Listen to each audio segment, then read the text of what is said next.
بسم اللہ الرحمن الرحیم وما اصابکم من مصیبت فبما کسبت ایدیکم ویعفو عن کثیر۔ اللہ فرماتے ہیں کہ جو کچھ تمہیں مصیبت پہنچتی ہے وہ تمہارے ہاتھوں کی کمائی ہے۔ یہاں مصیبت سے مراد دیکھیں مصیبت کی دو قسمیں ہیں۔ ایک مصیبت وہ جس کو ہم آزمائش کہتے ہیں، وہ مصیبت تو مسلمان کو بھی آتی ہے، کافر کو بھی آتی ہے، اور وہ اللہ کی طرف سے آزمائشیں ہوتی ہیں، تکوینی امور ہوتے ہیں کچھ کائنات کے نظام کو چلانے کے لیے۔ تو یہاں وہ مصیبت مراد نہیں ہے، کیونکہ وہ والی مصیبت انسان کے ضروری نہیں کہ بدعمالیوں کا نتیجہ ہو، نیک لوگوں کے ساتھ بھی حادثات ہو جاتے ہیں، تو وہ مصیبت نہیں ہوتی، وہ ایک اللہ کی طرف سے آزمائش ہوتی ہے۔ یہاں مصیبت سے مراد ہے وہ مصیبت جو حقیقی معنی میں مصیبت ہو، جو گناہوں کی سزا کے طور پر، جیسے لوط علیہ السلام کی قوم کے ساتھ ہوا، قوم عاد قوم ثمود کے ساتھ ہوا، یا بعض دفعہ اللہ کسی قوم کو سزا دینے کے لیے قحط میں ڈال دیتے ہیں جیسے فرعونیوں کے ساتھ ہوا، تو یہاں یہ والی مصیبت مراد ہے۔ تو یہ مصیبت انسان کی بدعمالیوں ہی کا نتیجہ ہے۔ تو خلاصہ اس آیت کا یہ نکلا کہ جو واقعی عذاب ہوتا ہے نا، جو مصیبت بن کے آتی ہے،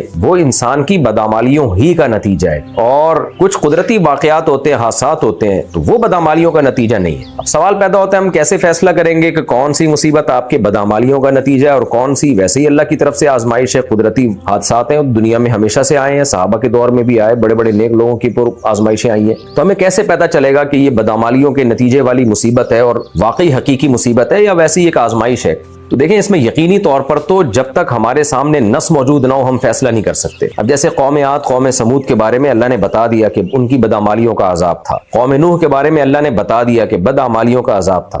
جہاں اللہ بتا دے گا وہاں تو ہمیں یقین ہوگا، جہاں نہیں بتائے گا تو وہاں یقینی طور پر کچھ نہیں کہا جا سکتا۔ البتہ کچھ علامتیں علماء نے بتائی ہیں قرآن و سنت کو سامنے رکھ کے، ان علامتوں سے اندازہ ہو جاتا ہے، غالب درجے میں آپ کہہ سکتے ہو کہ یہ مصیبت گناہوں کا عذاب ہے یا یہ ویسے ہی قدرتی حادثہ ہے۔ تو وہ ظاہری علامت یہ ہے کہ جب بھی کوئی آزمائش آئے، چاہے وہ انفرادی آپ کی زندگی میں آئے یا قومی سطح پہ آئے، تو اگر اس میں ہمیں اپنی اصلاح کا موقع مل رہا ہے اور اصلاح کی طرف توجہ جا رہی ہے، مثال کے طور پر ملک میں مہنگائی کا عذاب ہی آپ دیکھ لیں نا، عوام کو کچھ سمجھ میں آنے لگتا ہے کہ ہمیں کیا کرنا چاہیے آئندہ کے لیے، کیا پالیسیاں بنانی چاہیے ہمیں، حکمرانوں کو کچھ عقل آ جاتی ہے، تو پھر یہ مصیبت نہیں ہے بلکہ یہ اللہ کی طرف سے اصلاح کا ایک پروگرام ہے، ایک تربیت کا ایک طریقہ ہے۔ تو اور اگر کوئی پریشانی آئی اور آپ کی اصلاح کی طرف توجہ ہی نہیں جاتی ہے، نہ آپ اللہ کی طرف رجوع کرتے ہو، نہ آپ کو اپنی غلطیوں کی تلافیوں کی طرف توجہ جاتی ہے، تو سمجھ لیں یہ اللہ کی طرف سے عذاب ہے، کیونکہ اللہ آپ کو تکلیف پہنچانا چاہ رہا ہے۔ دیکھیں جب بھی کوئی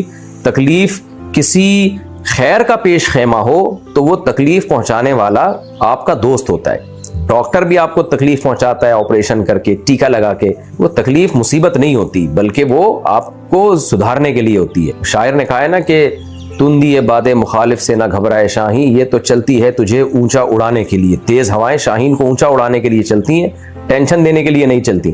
تو اللہ تعالیٰ بھی اپنے بندوں کی اصلاح کے لیے، تاکہ وہ اپنے اعمال میں غور کریں، اپنی اصلاح کریں، تو اللہ تعالیٰ ان کو آزمائشوں میں ڈال دیتے ہیں، تو عقل مند لوگ سدھر جاتے ہیں۔ تو یہ پھر مصیبت نہیں ہے، یہ بدعمالیوں کا نتیجہ نہیں ہے، یعنی عذاب برائے عذاب نہیں ہے۔ اور اگر آپ کو اللہ کی طرف آپ کی توجہ ہی نہیں ہو رہی اور آپ برائیوں میں اور جری ہوتے چلے جا رہے ہو، تو یہ وہ عذاب ہے جس کا اس آیت میں اللہ نے تذکرہ کیا۔ فرمایا جو مصیبت حقیقی معنوں میں جو مصیبت ہوتی ہے وہ مراد ہے یہاں، وہ تمہیں جو پہنچتی ہے تمہارے اعمال کا نتیجہ ہے۔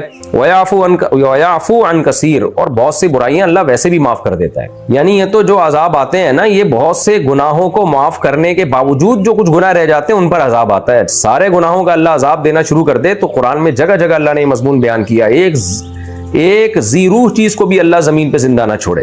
فرمایا وَمَا أَنْتُمْ بِمُعْجِزِينَ فِي الْأَرْضِ، اور تم زمین میں اللہ کو ہرا نہیں سکتے۔ زمین کا تذکرہ اس لیے کیا کہ انسان کی دادا گیری تو زمین پر ہے نا، تو زمین پہ نہیں جو ہرا سکتا آسمانوں میں کہاں سے ہرائے گا؟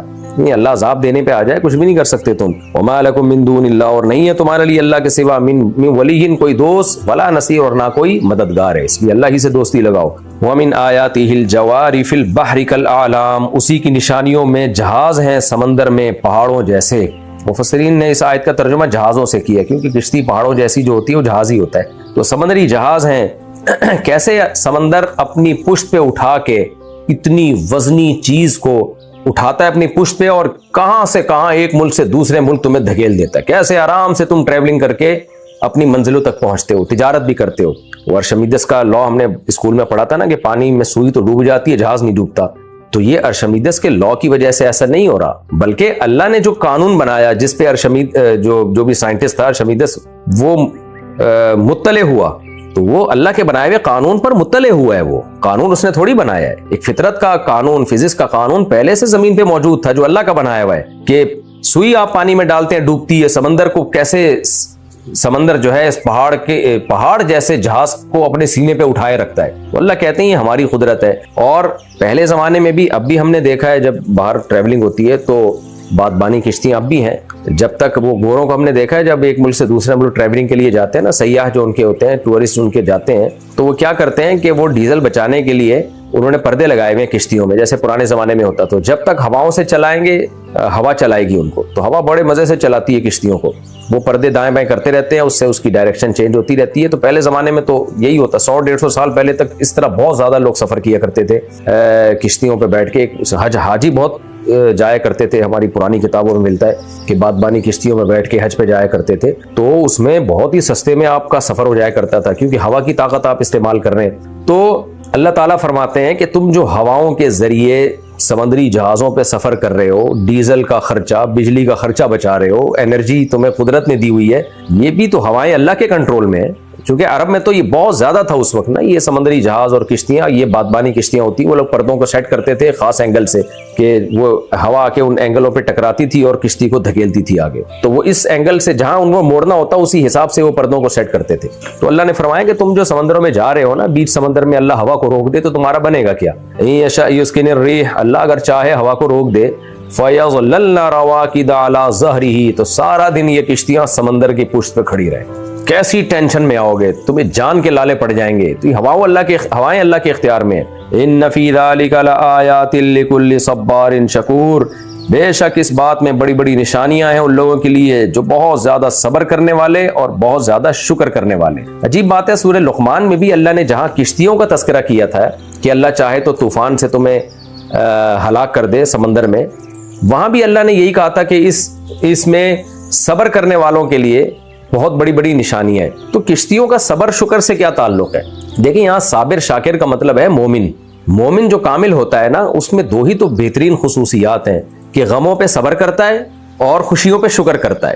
اور کافر کی ایک صفت کو اللہ نے بہت زیادہ ہائی لائٹ کیا ہے کہ جب ٹینشن میں آتا ہے تو صبر نہیں کرتا، جزا فضا، خودکشی کے خیالات، اور فوراً ڈپریشن میں جانے لگتا ہے اور یعنی بالکل ہی مایوس ہونے لگتا ہے. اور جب نعمتیں ملتی ہیں تو اترانے لگتا ہے، اللہ کا شکر نہیں ادا کرتا. تو یہ جو سمندر میں جب ہم سفر کرتے ہیں نا، خاص طور پہ پرانے زمانے کا سفر تو بڑا خطرناک ہوتا تھا. تو اس میں یہ جو لوگ ہیں نا، انسانیت اس کنڈیشن سے گزرتی تھی. جب تک وہ کشتی میں ہوتے تھے، سمندر کی لہریں ہلتی تھی، ڈوبنے کا خطرہ ہوتا تھا، یہ خطرہ ہوتا تھا کہ ہوائیں رک نہ جائیں. تو ایسے موقع پہ بہت واضح پتہ چلتا تھا کہ کون صبر کرنے والا ہے اس کنڈیشن میں.